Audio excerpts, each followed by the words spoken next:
إن الحمد لله نحمده ونستعينه ونستغفره ونعوذ بالله من شرور أنفسنا وسيئات أعمالنا من يهده الله فلا مضل له ومن يضلل فلا هادي له وأشهد أن لا إله إلا الله وحده لا شريك له وأشهد أن محمدًا عبده ورسوله يا أيها الذين آمنوا اتقوا الله حق تقاته ولا تموتن إلا وأنتم مسلمون يا أيها الناس اتقوا ربكم الذي خلقكم من نفس واحدة وخلق منها زوجها وبث منهما رجالا كثيرا ونساء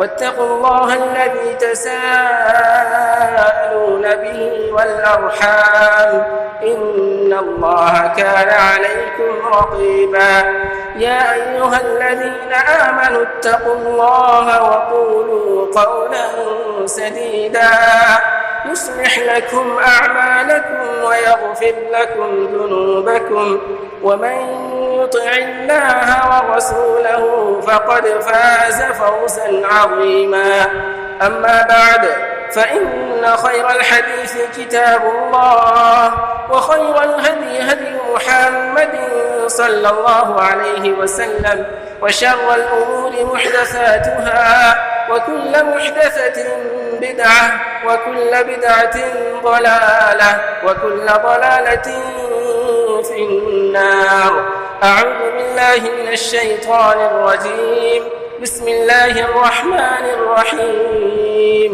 واستكبر هو وجنوده في الأرض بغير الحق وظنوا أنهم إلينا لا يرجعون فأخذناه وجنوده فنبذناهم في اليم فانظر كيف كان عاقبة الظالمين.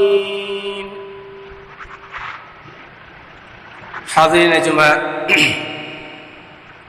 محترم بزرگوں اور دینی و ملی بھائی، آج کے اس خطبہ جمعہ میں جس موضوع پر چند باتیں عرض کرنی ہیں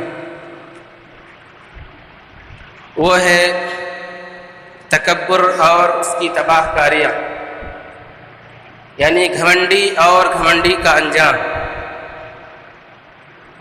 سامعین کرام، یہ تکبر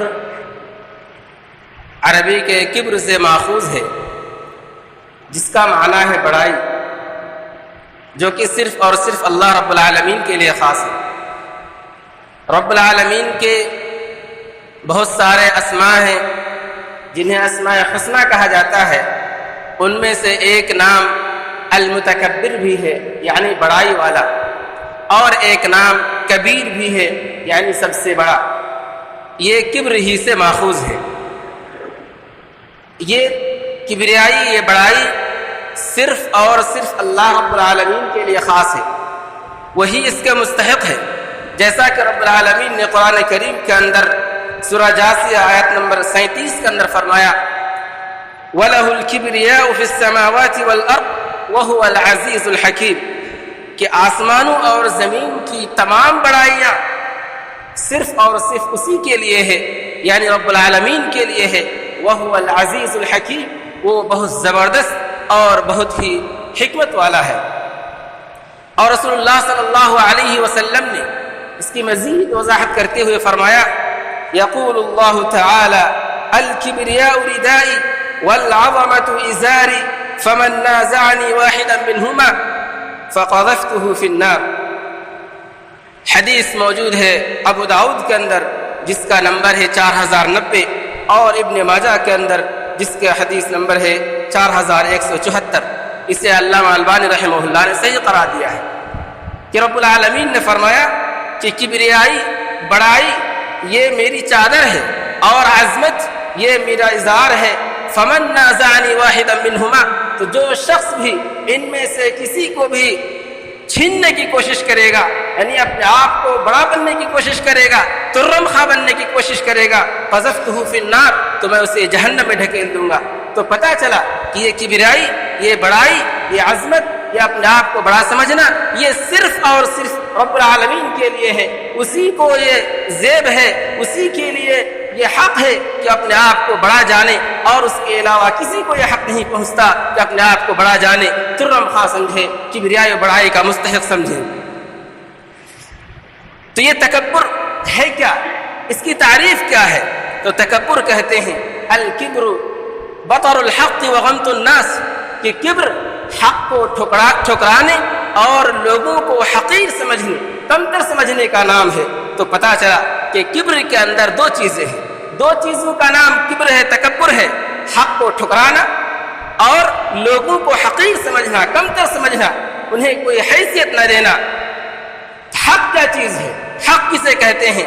تو حق وہ ہے جسے رب العالمین نے نبی کریم صلی اللہ علیہ وسلم کے اوپر نازل کیا ہے، وہی چیز حق ہے، یعنی قرآن و حدیث۔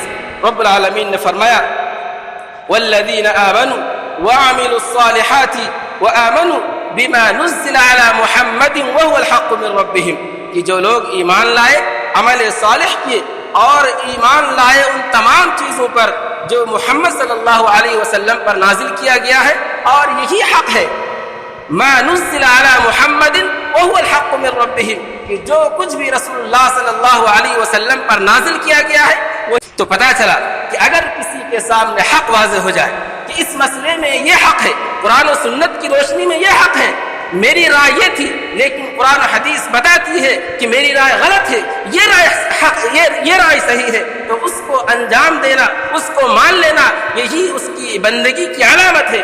لیکن اگر یہ جاننے کے باوجود کہ قرآن و حدیث کے مطابق یہی صحیح ہے، اس کے باوجود وہ نہیں مانتا ہے، تو گویا کہ وہ حق کا انکار کرتا ہے اور یہ تکبر کرتا ہے، اور اس کے تکبر کا انجام نہایت خطرناک ہے۔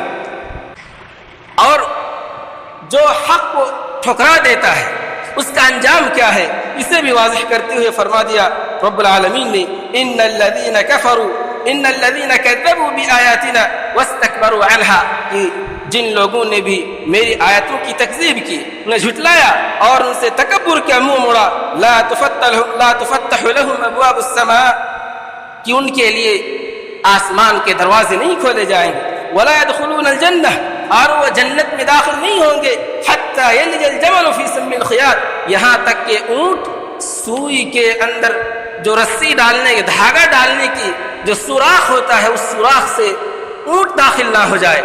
آپ اندازہ لگائیں، کیا کوئی شخص یہ تصور کر سکتا ہے کہ سوئی کے اس باریک سوراخ میں جس میں دھاگا پرویا جاتا ہے، اس کے اندر سے کوئی اونٹ داخل ہو سکتا ہے؟ ہرگز نہیں ہو سکتا ہے۔ تو رب العالمین نے مثال دے کر واضح کر دیا کہ جو تکبر اختیار کرتا ہے، جو رب العالمین کی آیتوں کو جھٹلاتا ہے، نہیں مانتا ہے، تو وہ جنت میں داخل نہیں ہو سکتا ہے، جس طرح ایک اونٹ سوئی کے سوراخ میں داخل نہیں ہو سکتا ہے۔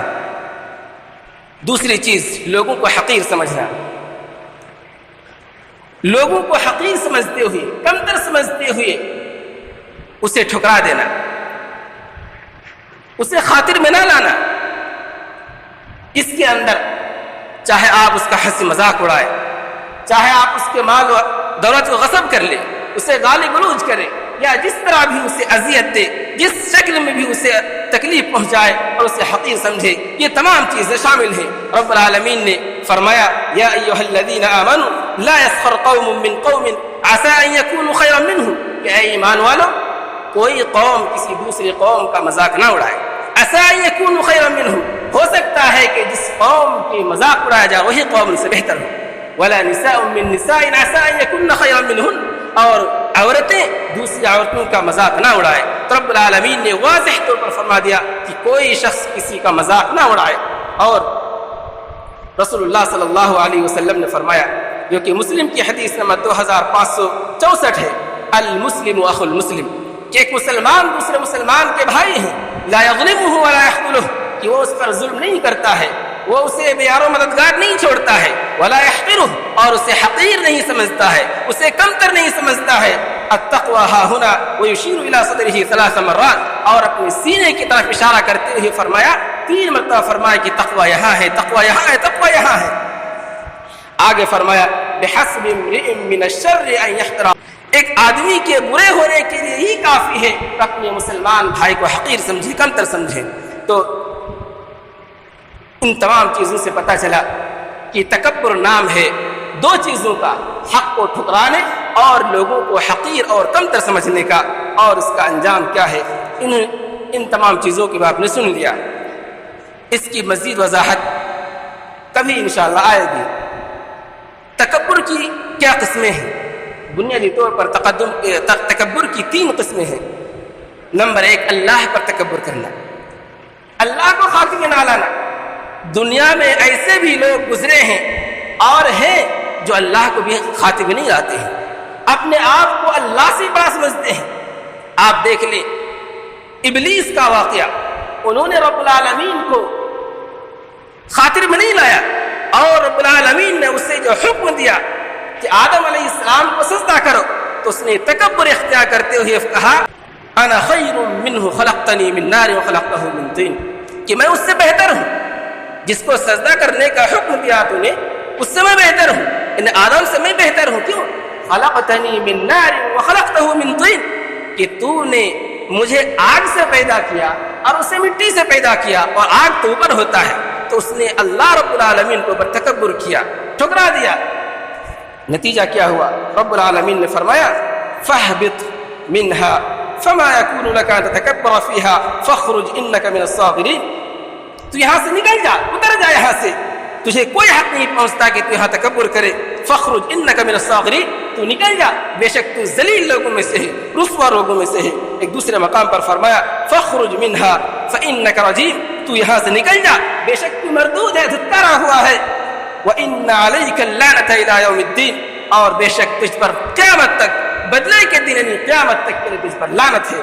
تو ابلیس نے اللہ پر تکبر کیا، جس کے نتیجے میں اللہ رب العالمین نے ہمیشہ ہمیشہ کے لیے اسے دھتکارا ہوا کر ڈالا، اسے دھتکار دیا، جنت سے نکال دیا، اور قیامت تک اس پر لعنت نازل ہوتا رہے گا۔ اسی طرح فرعون نے رب العالمین پر تکبر کرتے ہوئے کہا انا ربکم الاعلی، اپنے قوم سے کہا کہ میں تو تمہارا سب سے بڑا رب ہوں، اور واستکبر هو وجنوده في الارض بغیر الحق، اس نے اور اس کے لاؤ لشکر نے زمین میں ناحق تکبر کیا۔ وظنوا انهم الینا لا یرجعون، اور انہوں نے گمان کر لیا، یقین کر لیا کہ یہ تو ان کی طرف لوٹائے نہیں جائیں گے، واپس ہی نہیں جائیں گے۔ فاخذناه وجنوده فنبذناهم في اليم، تو پھر میں نے اسے فرعون کو اور اس کی لشکر کو پکڑ لیا، اور فنبذناهم في اليم، ان تمام لوگوں کو، فرعون کو اور اس کی لشکر کو، تمام لوگوں کو سمندر میں ڈال دیا، غرق کر دیا۔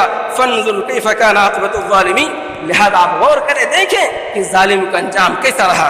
تو اس میں رب العالمین نے تکبر کا انجام بتا دیا۔ اسی طرح دوسری قسم ہے رسولوں پر تکبر کرنا۔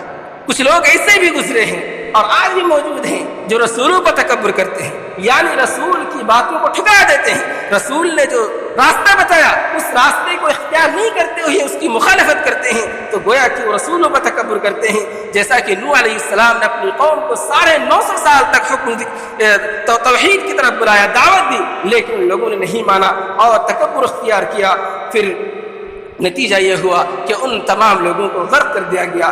اسی طرح قارون، فرعون، ان تمام لوگوں نے تکبر اختیار کیا۔ کفار مکہ رسول اللہ صلی اللہ علیہ وسلم پر بھی تکبر کیا اور آپ کی باتوں کو ماننے سے انکار کر دیا۔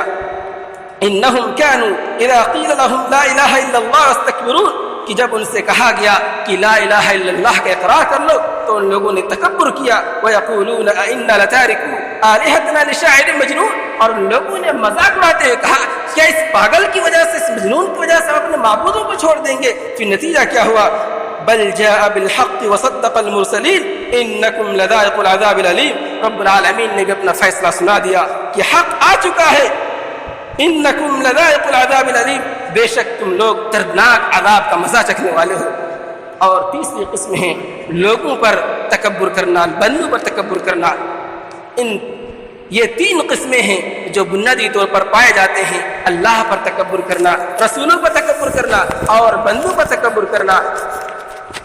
ضمن کچھ باتیں آ گئی کہ تکبر کا انجام کیا ہوتا ہے، مزید آگے انشاءاللہ اس کی وضاحت کی جائے گی کہ تکبر کا کتنا خطرناک انجام ہوتا ہے، اس کی کیا کیا تباہ کاریاں ہیں، کیا خطرناک کیا ہیں۔ رب العالمین سے دعا کرتا ہوں الہ العالمین تو ہمیں اس مذموم خصلت سے بچا، اس بری خصلت سے، اس خطرناک بیماری سے ہم تمام لوگوں کو محفوظ رکھ رب العالمین۔ تکبر کے قریب بھی پھٹکنے سے روک رب العالمین۔ جب تک ہم جئیں ایمان و اسلام پر جئیں، اور جب ہماری موت آئے تو ایمان و اسلام پر موت آئے۔ بارک اللہ لنا ولکم فی القرآن العظیم ونفعنا وإیاکم بالآیات والذکر الحکیم، انہ تعالی جواد کریم ملک بر رؤوف رحیم۔